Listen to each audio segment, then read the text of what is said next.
Okay, so we're going to talk about finding limits graphically and numerically.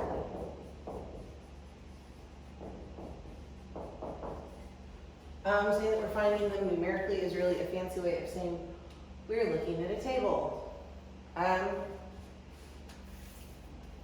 So first thing I want to do is I want to talk about notation.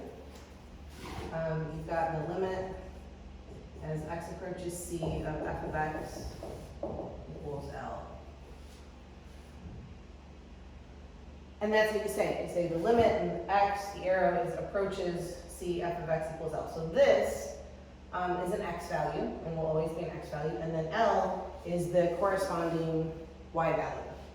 So if you're looking at a basic graph,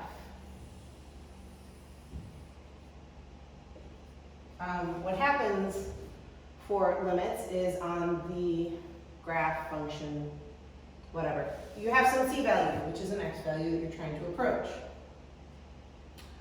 So what happens is you zoom in on the c value millions and millions and millions of times and get as close as you possibly can without actually getting there. So you don't really care what happens at c, you want to know what's happening around c. And what L is L represents the y value that is going on when your graph gets super, super close to c. But again, you don't actually care what's happening at c. That's a different type of question because it's possible for the graph and the point to be in two different spots. So the limit as x approaches c wants to know what's going on around c, but if they actually ask you for f of c, which sometimes is the same thing as the limit, that's concerned with what's happening at the value instead of around the value, okay? So we're going to talk about what you do graphically first, which really is just looking at it, and then we'll do numerically. We'll talk about a couple places that limits don't exist, and the wording for that. And then we'll do sort of a big example where we find a bunch of different things.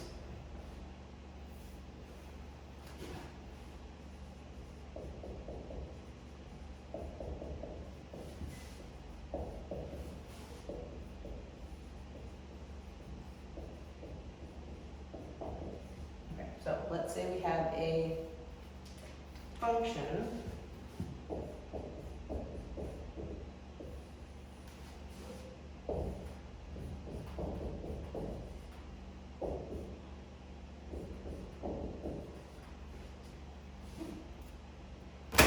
So what you want to do is you want to look at the graph.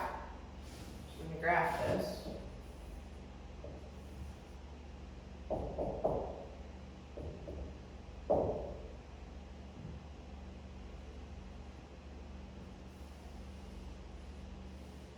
Okay. So given this, we're going to find two things. We're going to look for the limit as x approaches 3 of f of x. And we're going to look at f of 3. Like I said, sometimes they're the exact same thing, sometimes they're different things. This is what you should have been used to finding, because you would have found it in pre-calculus and realistically algebra 1. So if you're looking for f of 3, you find 3, and you see where the graph actually is.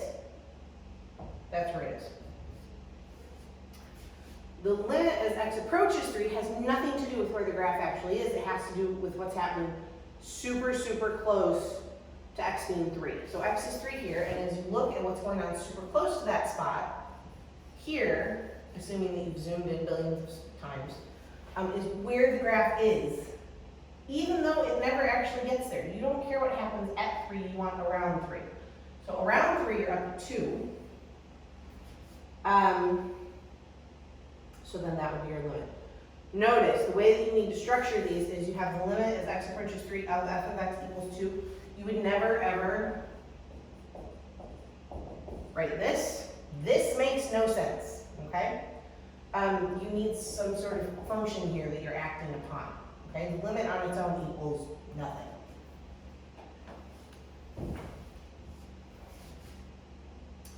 So that's graphically. Now we're going to talk numerically, which same thing is just using a table.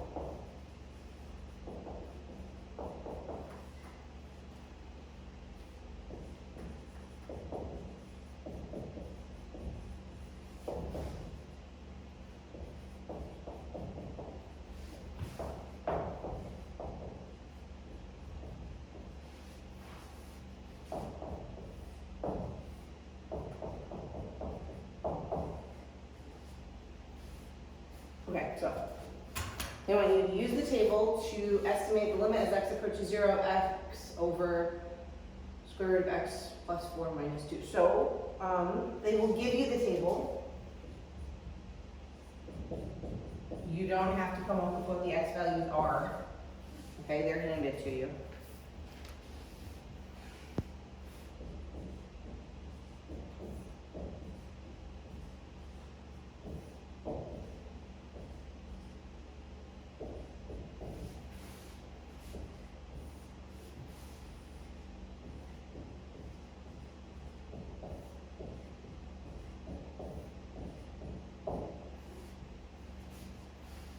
Okay, and then you need to take and fill out the table.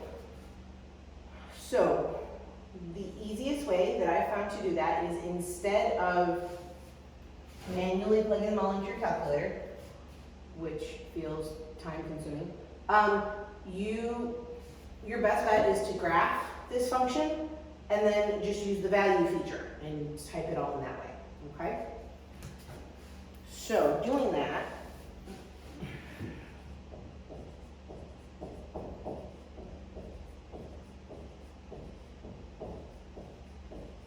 this is what you're getting. When you try to plug in 0, you can't, because you end up with 0 on the bottom, so that one fails us. But again, it's a limit, it's not evaluating the point, so we don't care that it actually fails at 0.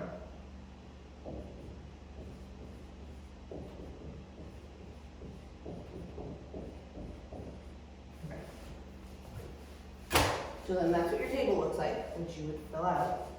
And then you want to see where it looks like the graph is approaching. So as you're coming in here, you're about 4. As you're coming in here, you're about 4. So that means your limit is 4. Please don't overthink this, okay? Rule of thumb for rounding in calculus is when you round, you need to go 3 spaces after the decimal point. And when you go 3 spaces after the decimal point, you can either round it or you can truncate it. What that means, in case you don't know, say we have 3.4758 whatever. If you're going 3 spaces after the decimal point, if you were to round it, you would just use basic rounding points, and since that's an 8, you round up. If you were truncating it, you don't care what this number is, you just cut the thing dead after 3 spaces, okay?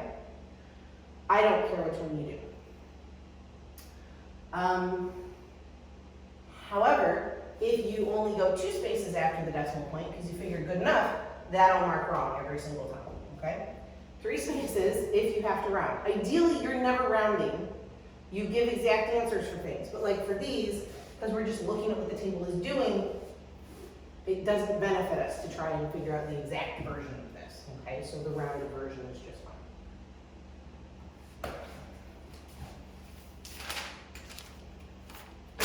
All right, 2 more things. Places where limits don't exist, and there are 3 of them. We'll go through those. And then we'll do sort of a big example and look at just a bunch of different things.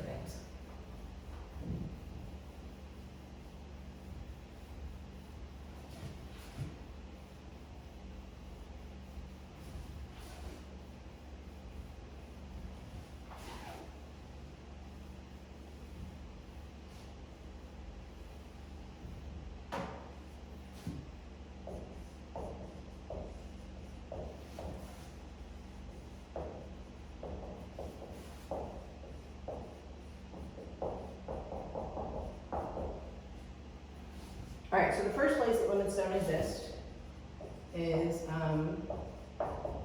when the graph is approaching different values from the left versus from the right.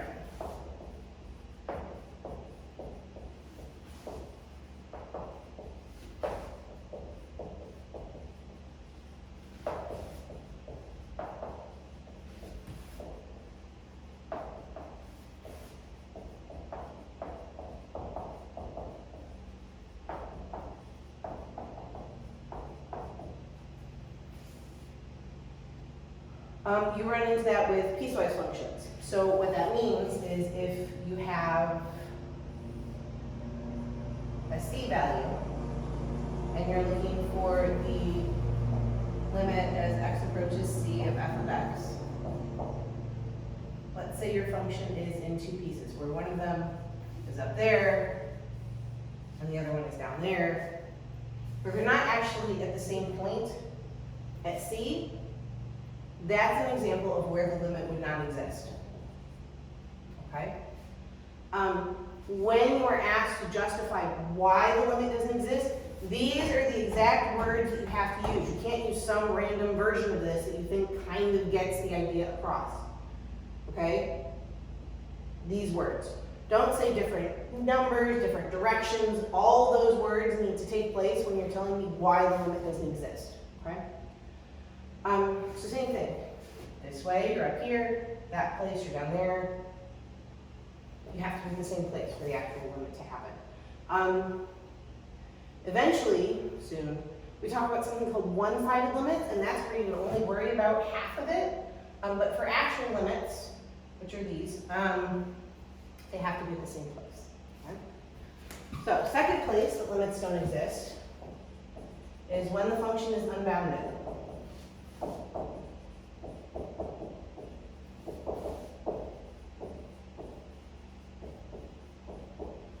One quick thing, because it's going to happen every time.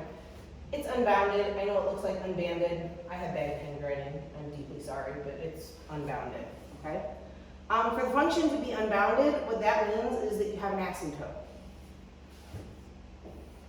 If this was c, and we were looking for the limit as x approaches c,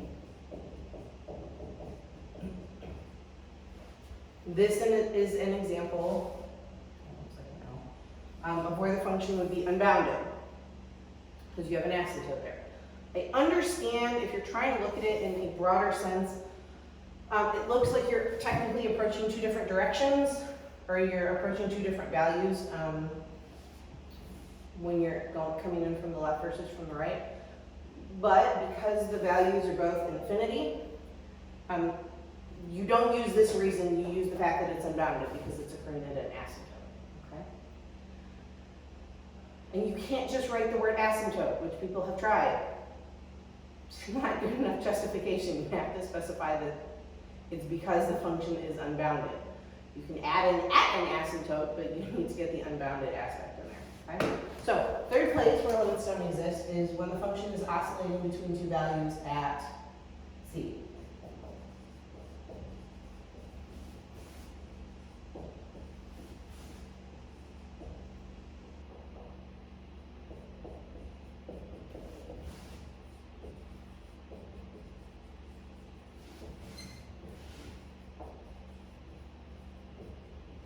There's some weirdo trig functions that tend to do that. So, what that means graphically is that your function is doing whatever it's doing, and then around c, it starts jumping back and forth between two values, and then can go off and do whatever it wants. This is an oscillation thing. You can't nail it down and try and see what it's approaching because it's approaching these two values so rapidly. There's no way to figure out what's actually going on. Okay, so that's the third place that functions, or not functions, but limits don't exist. Okay? So, like I said, now we're going to do sort of a giant example where we find a bunch of different things, and then that'll be it.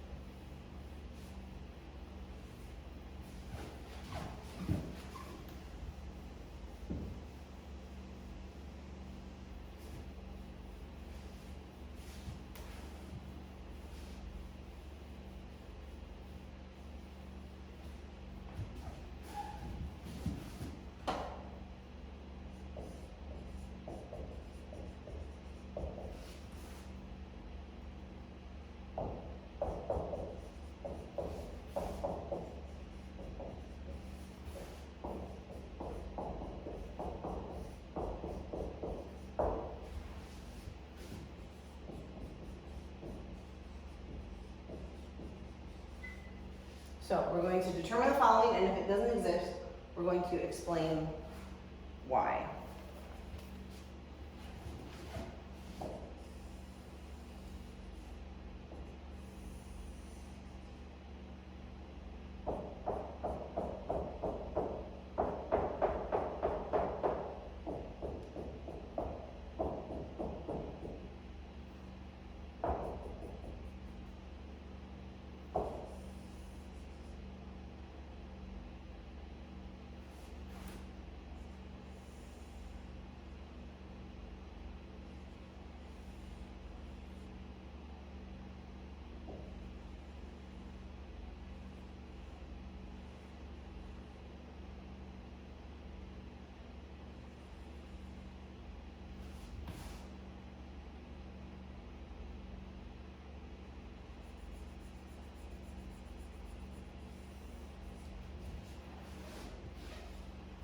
Okay.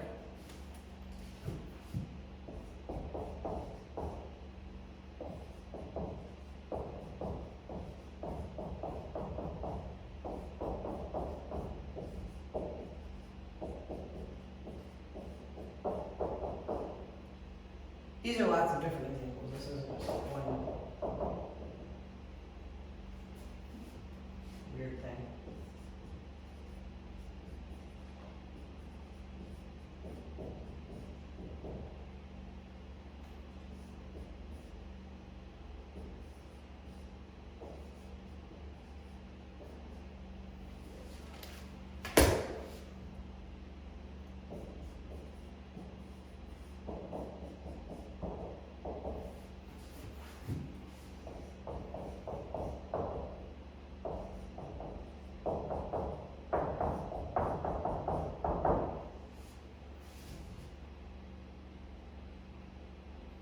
Okay. So I like doing this example because it's important to understand the difference between evaluating a function, which is the f of questions, and finding the limit, okay? So first one, if they're asking for f of 2, they want to know what is actually happening at 2. Not around 2 and close to 2, exactly at 2. So here's where you have 2. The function, if you're looking for it at 2, is up here. Because here you have the open circle and here you have the closed circle. If you're evaluating the function, you evaluate at the closed circle. So then that one would be 4. Okay? The limit as x approaches 2 cares what's going on around 2. So if you're looking at what the function appears to be doing around 2, even though it's doing something completely different at 2, around 2, your y value is just positive 1, because that's what it looks like the function is trying to center around. Okay? So f of 0. F of 0, same thing, cares about what's going on at 0. So you need to locate where your x value is 0 and see where the function actually is. And the function is actually right here. So that would be -1. The limit as x approaches 0, you want to see what's happening when you get super close to 0. So as you're getting super close to 0, part of the function's down here, but the other part's up here. So that doesn't work because you can't be in 2 places at the same time. So this would be an example of where it doesn't exist. And in terms of the justifying or explaining why it doesn't exist, you have to say, because the graph or the function, whatever, is approaching different values from the left versus from the right. You really have to get the left and right wording in there, okay? I'm not going to write all that out because it will take forever, okay? You, on your paper, should write it out when it asks you to explain why, okay? So again, because you're approaching different values from the left versus from the right. All right, the limit as x is approaching -3. Here's -3. You have an asymptote at -3.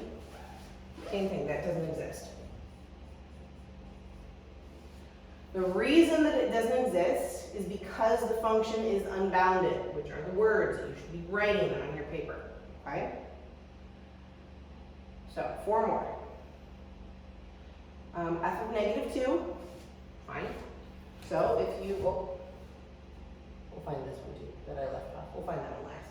So f of -2 is what is going on at -2. So at -2, you have that dot at 0, so that one's just 0.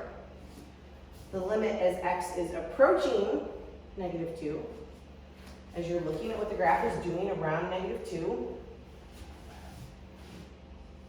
also 0. It's fine for them to be the same thing. Sometimes they're not the same thing, but sometimes they are. It's no big deal if they're the same thing, okay?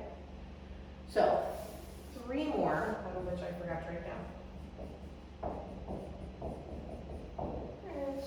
All right, f of 1. This, for some reason, throws people off. Because for these, I've actually made specified dots at 1. I didn't make a big dot. You don't need a big dot, you just need to look at the graph with your eyes, okay? So, f of 1, it looks like the graph is at 0. So it's 0. Fine. Same thing, the limit as x is approaching 1, you look like you're coming in from both directions to the same value, because the graph's not doing anything funny there. That one's also 0. They're not always 0 when they're the same thing, okay? They just happen to be in this particular graph. Last one, the limit as x approaches 4, doesn't exist. The same thing, at 4, your graph, your function, either of those words is fine, is oscillating between 2 values at 4, is why that one doesn't exist. And that is your introduction to limits.